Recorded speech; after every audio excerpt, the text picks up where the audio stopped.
নমস্কার, আমি বনশ্রী। আমার কখন চ্যানেলে আপনাদের সকলকে স্বাগত ও শুভেচ্ছা জানাই। আজ আমি গল্প শোনাবো আশাপূর্ণা দেবী। সমস্ত দিক থেকেই আশাপূর্ণা দেবী এক বিস্ময়। নারী প্রতিভা বিকাশের পক্ষে প্রতিকূল সমাজে নিরুচ্চারে তিনি রচনা করেছেন ১৫০০-এর বেশি ছোট গল্প, ১৫০-র বেশি উপন্যাস। আজ আমি তারই রচিত গল্প শোনাবো। গল্পের নাম নিহতের সংখ্যা কতই দাঁড়াবে।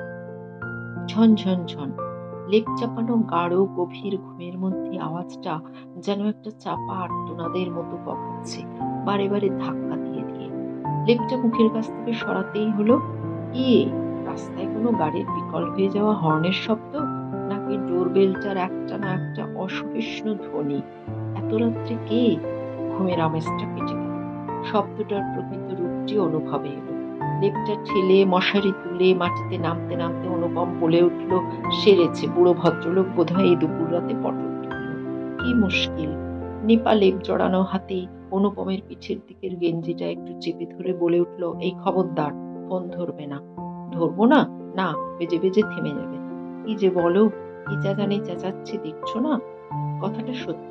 প্রচন্ড শীতের দাপটে প্রায় সব জানলা দরজা বন্ধ করা ঘরের মধ্যে ওই টেলিফোনের আওয়াজটা যেন একটা গোয়ার জন্তুর জান্তব আওয়াজের মতো লাগছে। নিপা খাটের ছুটিতে লাগানো বেড সুইচটা টিপে আলো জ্বালল। নিপা তীব্র হলো। সারাদিন ধরে জ্বালিয়েছে, আবার এখন রাতে শোবার আগে ফোনটা নামিয়ে রাখতে বলেছিলাম না? অনুপম সে কথার উত্তর দিল না। দেওয়ালের ধারে রাখা ফোনটার দিকে এগিয়ে গেল, আর মজাই রিসিভারটার উপর হাত রাখবার আগেই আর্তনাদটা থেমে গেল। যা, কেটে গেল। অনুপম একটা হতাশ শব্দ করল। নিপা বলল, আপদ গেল। ধাত, কে জানে, কিন্তু পুরো মারাই গেল। তাই একটুর জন্য। আসলে প্রথমটা বুঝতে সময় লাগলো শব্দটা কিসের। নিপা নিশ্চিন্তে লেপটাকে আরো ঘন করে নিয়ে বলল, আমি তো শুনেই বুঝতে পেরেছিলাম। ভাবলুম বেজে বেজে থেমে যাক। মাঝরাতে মানুষ ঘুমায় না? কটা বেজেছে দেখেছো? অনুপম একটা অসন্তোষের গলায় বলল, ঘুমোয়, তবে মোড়ে ঘুমোয় না। ছি, ব্যাপারটা খুব খারাপ হলো। ভদ্রমহিলার বাবাটি যদি সত্যি পটল তুলে থাকেন থেকেছে। নিপা প্রায় হৃদয়হীনের মতোই বলল, উনি গিয়ে বাঁচিয়ে তুলতেন? আশ্চর্য, মানুষ যে কোনো লজ্জায় রাত দুটোর সময় একটা অপরিচিত অজানা ভদ্রলোকের বাড়িতে টেলিফোন করে বিরক্ত করতে পারে। অনুপম একটু গম্ভীর গলায় বলল, ভদ্রলোকের বাড়ি ভেবেই করতে পেরেছি। খুব বিপদে না পড়লে কি আর? তা সারাদিনে তো কমবার হয়নি। তিনবার আমি পদ্মকে দিয়ে খবর পাঠিয়েছি, আর তুমি নিজে অফিস থেকে এসে একবার। বাড়িতে ফোন আছে বলে যেন চোর দায়ে ধরা পড়ে যাওয়া হয়েছে। অনুপম চেয়ারে বসে পড়েছিল। উঠে বাথরুমের দিকে যেতে যেতে বলল, তুমি তোমার যত রাজ্যের বন্ধুদের কাছে নিজের ফোন নাম্বার দিয়ে রেখেছ পরোপকারের মহৎ ব্রত পালন করতে। আমার যত রাজ্যের বন্ধুদের মানে? আহা, রেগে যাচ্ছ কেন? বন্ধু না হয় বান্ধবী। পাশের ব্লকের মিসেস মল্লিকের বাপের বাড়ির লোকেরা তোমায় ফোন নাম্বার জানলো কি করে তা বলো? আমি মোটেই দিইনি। আমি কখনো কাউকে ফোন নাম্বার দিই না। নিপা উষ্ণ হলো। ওরাই কিভাবে জোগাড় করেছে? পাড়ার কেউ করেছে। আমার ভারী দায় যখন তখন ওর বাড়িতে খবর পাঠাতে। ওগো, তোমাদের অমুক নামের কে যেন তোমাদের কি যেন বলছে। অনুপম ততক্ষণে বাথরুমে ঢুকে গেছে। নিপা তথাপি নিজের মনে গজগজ করে চলে। নিজেদের ফোন আর কটাই বা আসে? কেবলই তো ফোন তুললেই শুনছেন, দয়া করে আপনাদের ব্লকের 3 তলার এত নম্বর ফ্ল্যাটের অমুক বাবুকে একবার খবর দিতে পারবেন? শুনছেন, আপনাদের পাশের ফ্ল্যাটের অমুককে কাইন্ডলি একটু ডেকে দিতে পারবেন? আমাদের যেন আর খেয়ে দিয়ে কাজ নেই। ভালো মানুষই করতে গেলেই লোকে পেয়ে বসে। অনুপম ফিরে এলো, একটু হেসে বলল, একা ঘরে কার সঙ্গে বাক্যালাপ চালিয়ে যাচ্ছ? নিপা বেজায় গলায় বলল, নিজের সঙ্গেই। আমার সঙ্গে বাক্যালাপের জন্যে আর কার কত মাথা ব্যথা? রিসিভারটা নামিয়ে রেখে এসে শুয়ে পড়ো। অনুপম অবশ্য সে আদেশ পালন করল না। টেবিলে রাখা কাঁচের কুঁজো থেকে 1 গ্লাস জল ঢেলে নিয়ে বলল, ভাবছে মিসেস মল্লিক পরে যদি শোনেন। শুনবেনই তো। কি শুনবেন? অনেকক্ষণ ধরে ফোন বেজে গেছে, কেউ ধরেনি। তাহলে তোমার মিসেস মল্লিক আমাদের মাথাটা কেটে নেবেন। রাত 2টোয় না ঘুমিয়ে পরের ফোন ধরবার জন্য জেগে বসে থাকাটা উচিত ছিল, কেমন? আমার মিসেস মল্লিক নয়, তোমারই প্রিয় বান্ধবী। তোমার মেয়েরা যে কি করে এমন 2 নম্বরই হয়ে যেতে পারো? যখন আড্ডা চালাও দেখে তো মনে হয় খুব ভাব। নিপা হাত বাড়িয়ে আলোটা নিভিয়ে দিয়ে ক্রুদ্ধ গলায় বলল, সবেরই একটা সীমা থাকে। আলাপ আছে বলেই কেউ যদি তার উপর অন্যায় ট্যাক্স চাপাতে যায় তাহলে কেন? সারাদিনে বারে বারে ওনাদের বাড়ি লোক চটানো হয়নি তো? বাপের হঠাৎ হার্ট অ্যাটাক শুনেও ছুটে গেলই বা কই? অনুপম বলল, কি আশ্চর্য, অবস্থা তো শুনেইছ। মিস্টার মল্লিক পা মোচকে বিছানায় পড়ে নট নড়নচড়ন। বাড়িতে আর দ্বিতীয় লোক নেই, কাজের মেয়েটা পর্যন্ত পলায়ন দিয়েছে। চট করে যাবেন কি করে? সন্ধেবেলা তো আমি নিজেই গিয়েছিলাম মিস্টার মল্লিককে দেখার ছুতো করে, আর বলেও এলাম মহিলাকে আপনার দাদা খুব অস্থির হচ্ছেন। বললেন বাবা কেমন খুকু খুকু করছেন। তো মহিলা তো শুনেই কেঁদে ফেললেন। বললেন সেকালে পাড়াপড়শি কত সাহায্য করত। ছেলেবেলায় দেখেছি আমার দিদিমার যায় যায় খবর এলো, বাবা ট্যুরে বেরিয়েছেন। আমাদের বাড়িতে শুধু বুড়ো ঠাকুমা আর আমরা 3 ভাই বোন। তো পাড়ারই একটি ছেলে মাকে নিয়ে গেল মঙ্গেরে পৌঁছে দিতে, আর এক পাতানো জেঠি রাত্রে আমাদের আগলাতে এসে থাকতে লাগলেন। ফ্ল্যাট বাড়ির বাসিন্দা আমরা, বড় বেশি নিঃসঙ্গ। নিপা ব্যাঙ্গের গলায় বলল, তা একালেই বা পাড়াপড়শির মহৎ হতে বাকি কি? তুমি যাও না মিসেসকে তার সেই বাপের বাড়ি পৌঁছে দিতে, আর আমি না হয় এগিয়ে পড়ি মিস্টারের সেবা করতে। তা তেমন অবস্থা ঘটলে সবই করতে হতে পারে, মানুষ বলে একটা পরিচয় রয়েছে যখন। নিপা হঠাৎ উঠে বসলো, কুটিল গলায় বলল, হঠাৎ কি হলো তোমার? মিসেস মল্লিকের বুড়ো বাপের হার্ট অ্যাটাকের খবর শুনে সহানুভূতিতে তোমার হার্টেও কিছু ঘটে গেল নাকি? নাকি ভেতরে ভেতরে ছিলই কিছু? বাজে অসভ্যতা করো না। ফোনটা কেটে যাওয়ায় এত অস্বস্তি হচ্ছে। তুমি ওর বাপের বাড়ির ফোন নাম্বার জানো? আমি? আমার জানবার কি দায়? এতই যখন তখন নিজেই জেনে আসলে পারতে। অনুপম মশারির ধারটা গুঁজতে গুঁজতে বলে, এখন মনে হচ্ছে সেটাই উচিত ছিল। ওহ, তাহলে কি করতে? নিজে থেকে ফোন করে খবর জেনে নিয়ে মল্লিক গিন্নিকে জানাতে ছুটতে? এখন তো আর পদ্মকে ঘুম থেকে তুলে রাস্তায় বার করা চলবে না। অনুপম কি বলতে যাচ্ছিল সেটা আর শোনা হলো না। আবার ফোনটা ঝনঝনিয়ে উঠল। অনুপম ঝটপট মশারি উঠিয়ে নেমে এলো। নিপা তিক্ত গলায় বলল, হলো তো? আক্ষেপ মিটলো তো? যাও এখন এই মেসেজটি নিয়ে পাশের ব্লকে ছোট 2 ব্লকের দারোয়ানকে ঘুম ভাঙিয়ে গেট খোলাও। আর একটু তিক্ত হাসির সঙ্গে বলল, তবে মাঝরাত্রিরে পিতৃবিয়োগের যোগের খবর পেয়ে মহিলারই না আবার হার্ট অ্যাটাক হয়? আবার আলোটা জ্বাললো। অনুপমের চোখে বিরক্তির ছায়া। অনুপম ফোনের কাছে এগিয়ে গেল, হাত তুলে ইশারায় নিপাকে থামতে বলে রিসিভারটা হাতে তুলে নিয়ে বলল, হ্যালো। তারপরই কেমন শান্ত গম্ভীর ঠান্ডা গলায় বলল, হ্যাঁ 496087 পিজি থেকে। কি বলছেন? নিপা নিষেধ সত্ত্বেও চাপা রাগের গলায় বলল, কি আর বলবেন, যা বলবার তাই বলছেন। শেষমেশ বুঝি হাসপাতালে নিয়ে গেছিল? অনুপম রিসিভারের মুখটায় হাত চাপা দিয়ে খুব কঠোর ভাবে নিপার দিকে তাকিয়ে দেখলো। তারপর তেমনি শান্ত গম্ভীর গলায় বলল, রোড অ্যাক্সিডেন্ট, দমদম এয়ারপোর্টের কাছাকাছি, বাঁচবার সম্ভাবনা নেই? মনে হচ্ছে আর বেশিক্ষণ নয়, খুব তাড়াতাড়ি। কিন্তু রায়চৌধুরী ঠিক বুঝতে পারছি না তো। এই ফোন নাম্বারটা পাওয়া পকেটে এখন এত রাত্রে? আচ্ছা ঠিক আছে, দেখি। ফোনটা নামাতে যাচ্ছিল, নিপা কাছে সরে এসে উত্তেজিত ভাবে বলল, কে কি বলছে? বললো তো অনেক কথা। ভিআইপি রোডে একটা ট্যাক্সি অ্যাক্সিডেন্টে এক দামি স্যুট পরা সুন্দর চেহারার ভদ্রলোক। কিন্তু এখন আর কথা বলে সময় নষ্ট করা ঠিক হবে না। ফিরে এসে ফিরে এসে মানে? নিপা যেন আর্তনাদ করে ওঠে, তুমি সেখানে যাবে নাকি? তা যেতে তো হবেই। শেষ সময় যদি কিছু বলতে চায় শুনতে হবে, আর যদি ততটা সময় না পাওয়া যায় মৃতদেহটাকে শনাক্ত করতে হবে। শনাক্ত করতে হবে মানে? তুমি চেনো? তা কি করে বলবো বলো? ভদ্রলোকের পকেটে যখন আমাদের ফোন নম্বর পাওয়া গেছে তখন আর কোনো হদিশ না পেয়েই আমায় চেপে ধরছে। আসলে যা রিপোর্ট দিল, দমদম এয়ারপোর্ট থেকে বেরিয়ে বোধহয় একটা ট্যাক্সি নিয়েছিল। সেটাই বোধহয় কোনো গাছে টাছে ধাক্কা খেয়ে পাশের নিচু জমিতে গড়িয়ে পড়েছিল। ড্রাইভার বেটা উধাও, এবং খুব সম্ভব ভদ্রলোকের সঙ্গে জিনিসপত্র উধাও। সঙ্গে কোনো জিনিসপত্র নেই, এমনকি হাতের ঘড়িটা পর্যন্ত নয়। অজ্ঞাত পরিচয় বলে জানান দেওয়ারই কথা, শুধু পকেটে ওই নাম্বারটা। নিপা আর্তস্বরে বলল, এ কি, তুমি এত জামা টামা পরছো যে? বাহ, শীতের রাতে একটু ওয়েল কাভার্ড হয়ে না গেলে দেখি গাড়িটায় তেল আছে কিনা, তা না হলেই মুশকিল। নিপা তীব্র প্রতিবাদের গলায় বললেন, না, কখনো যাবে না তুমি। কে কোথা থেকে কি মতলবে এভাবে ফাঁদ পেতে ডেকে নিয়ে গিয়ে কি করবে জানো তুমি? জানি না অবশ্যই। অনুপম মাফলারটা গলায় জড়াতে জড়াতে বলে, আমাকে ফাঁদ পেতে? কি একটা কচুপতি লোক যে একটু চাকরি বাকরি করে খায়, আর একখানা ভাঙা পক্ষীরা যে চেপে বেড়াই, এই তো পজিশন। শোনো, দরজা টরজা ভালো করে বন্ধ করে। আহ, বলছি না তোমার যাওয়া হবে না? কে বলতে পারে, কোনো শত্রু টত্রু? আমার আবার শত্রুকে? ও ওহ, একদম শিওর তোমার কোনো শত্রু নেই?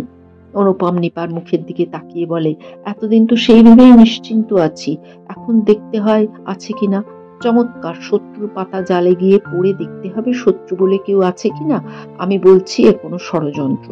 ওহ, সেই যাবে বোকার মতো। বেশ, আমিও তাহলে তোমার সঙ্গে যাব।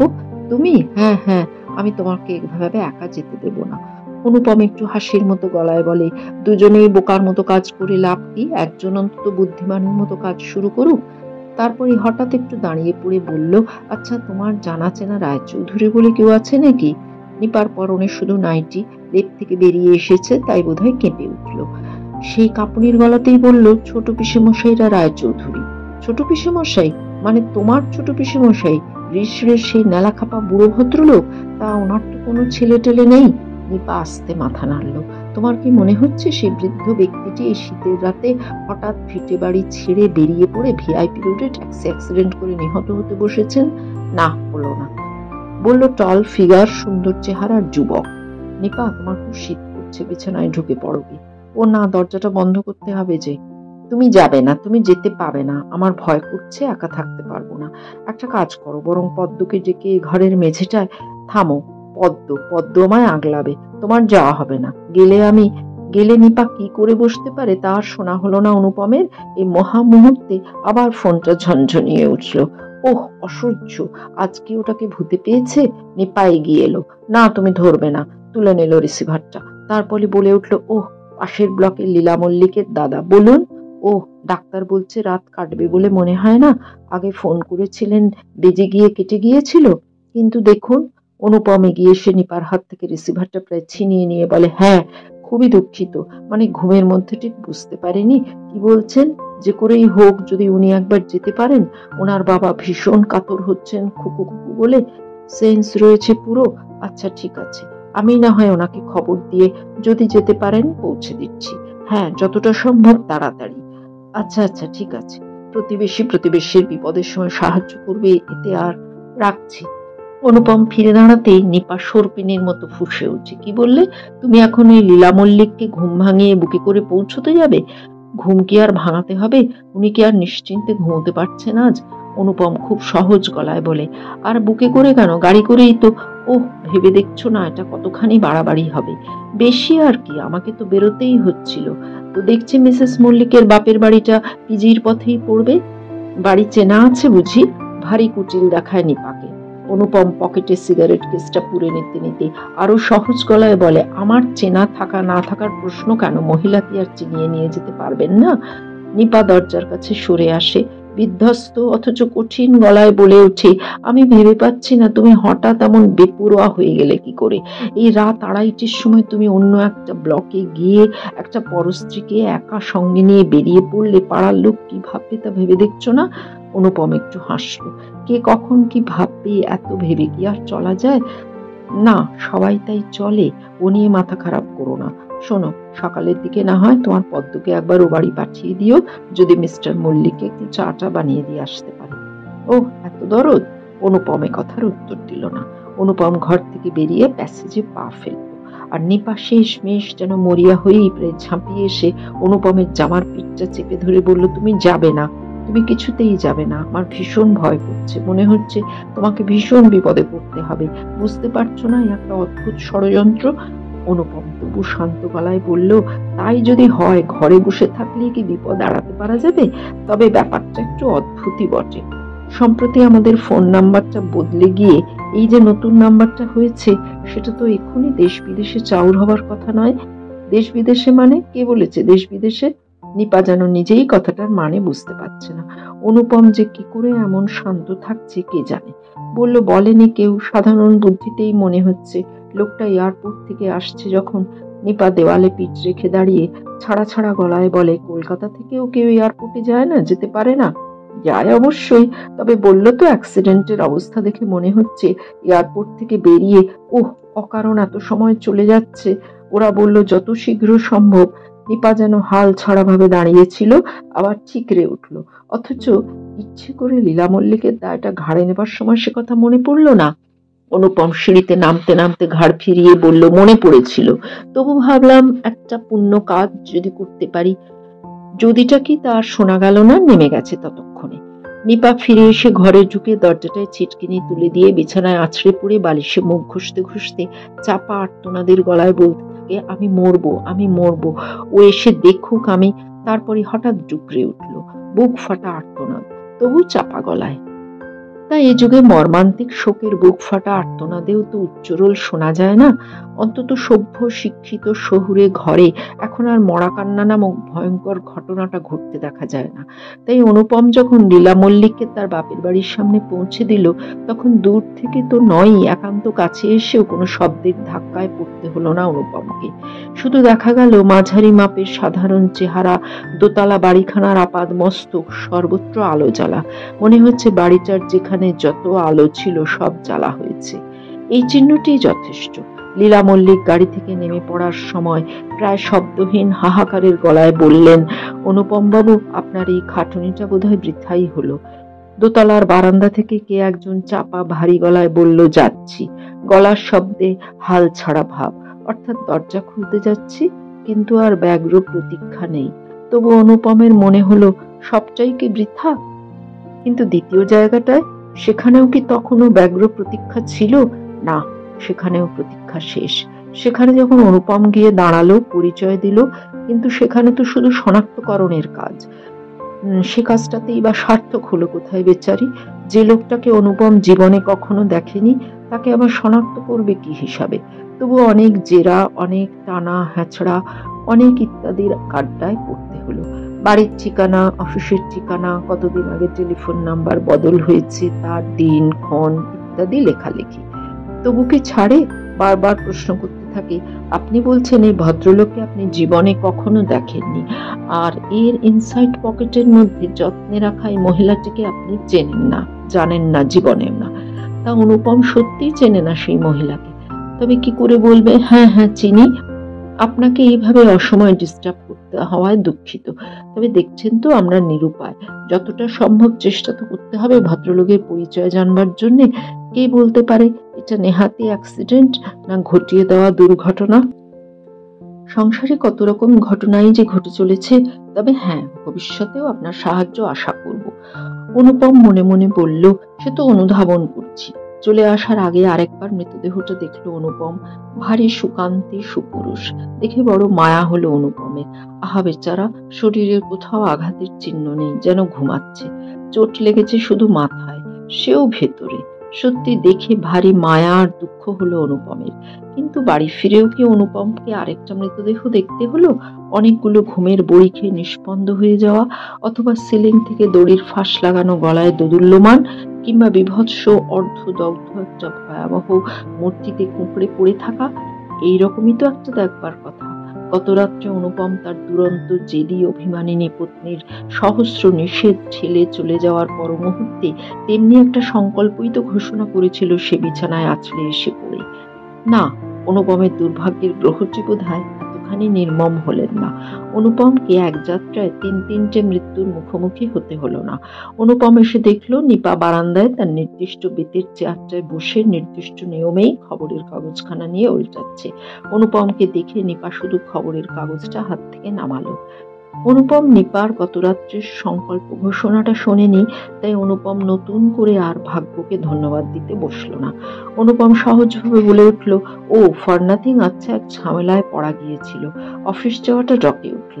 নিপা তেমনি স্থির ভাবে বসে থেকে নির্লিপ্ত গলায় বলল, লীলা মল্লিকের বাপের কি তার খুকুকে দেখে মৃতদেহে প্রাণ সঞ্চার হলো? অনুপম অবশ্যই এই মুহূর্তে হেন প্রশ্নের জন্য প্রস্তুত ছিল না, তবু অপ্রস্তুত হলো না। নিপার মুখের দিকে তাকিয়ে স্থির গলায় বলল, এমন হতে দেখেছ কখনো? আহা, কখনো নাই বা দেখলাম। জগতে কত অলৌকিকও তো ঘটে, এত তোর জোর করে মরিয়া হয়ে ছুটলে? নিপা একটা আক্ষেপের ভঙ্গি সূচক শব্দ করে বলল, আহা বেচারা, এত ব্যবস্থা করে যাওয়া, তা আরো একটা মরমর কাকে যেন দেখতে যাবার গল্প শুনিয়ে গেছলে? গল্প? ও, সে এক দারুণ গল্প। অনুপম ব্যস্ততার ভঙ্গিতে বলে, বলতে গেলে অনেক সময় ক্ষয়, অফিসের 12টা বেজে যাবে। নিপা কাল রাত্রে তার স্বামীর বিপদাশঙ্কায় এত অস্থির হচ্ছিল, কিন্তু এখন নিপার মুখে বিপদ মুক্তির স্বস্তি দেখতে পাওয়া যাচ্ছে না। নিপা যেন একটা কৌতুক নাটিকার ভূমিকায় নেমেছে। নিপা অগ্রাহ্যের ভঙ্গিতে বলে, আহ, রাখো তো তোমার অফিস, অফিস তো আর মানুষের মতো মারা পড়ে না, অফিস থাকবে, তুমি না গেলেও থাকবে, লোক মরে যাচ্ছে আর তোমার কিনা অফিসের দেরি। শর্টকাটেই বলো কি হলো তার? অনুপম তবে কৌতুক নাটিকার এক কুশীলব।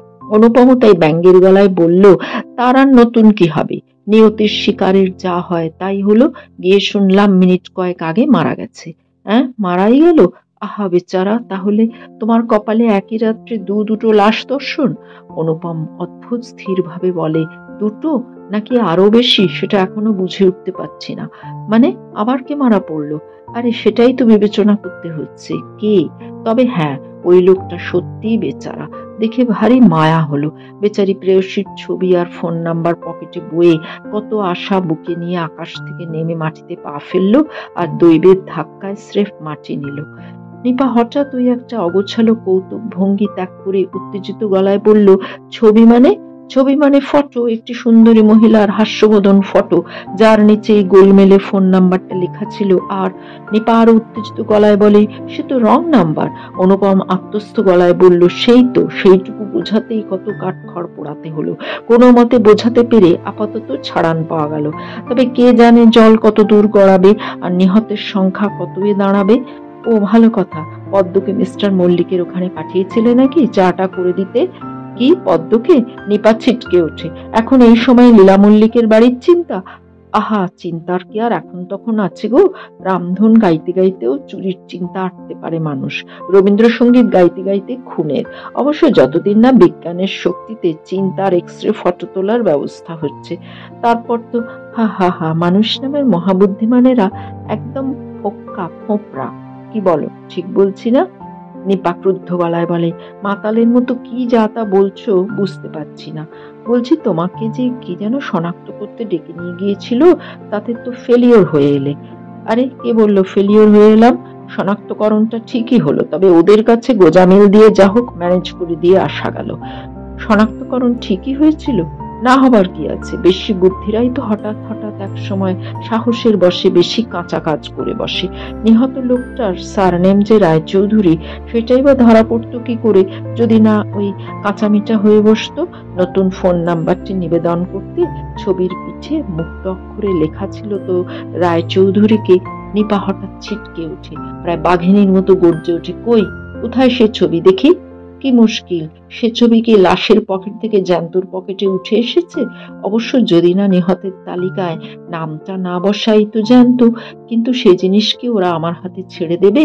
ওটাই তো এনকোয়ারির সূত্র। সেই সূত্র ধরে চলে আসতে আসতে কত দূর পর্যন্ত যে গড়াতে পারে এখন বলা শক্ত। ক্ষীণ সূত্রটি শেষ পর্যন্ত দড়ি হয়ে ওঠে তোমার প্রতিদেবতাটির হাত পাকড়াতেও পারে, কারণ সেটাই তো স্বাভাবিক সম্ভাবনা। দৈব কি আর ও কি অমন ভাবে বসে পড়লে যে? একটা অচেনা মেয়ের ফটো আর একটা রং নাম্বারের গল্প নিয়ে চলুক তো, এখন আপসেট হবার দরকার নেই। তারপর আবার নতুন গল্প দিয়ে ম্যানেজ করা চলবে। জীবন মানেই তো ম্যানেজ করে চলা, তাই না? তুমি কি আর সেটা না জানো? তা হ্যাঁ গো, তোমার একটা যমজ বন্টন আবিষ্কার করা যাবে না? ভেবে দেখো না, পরে নিহত করে ফেললেই ম্যানেজ হয়ে যাবে।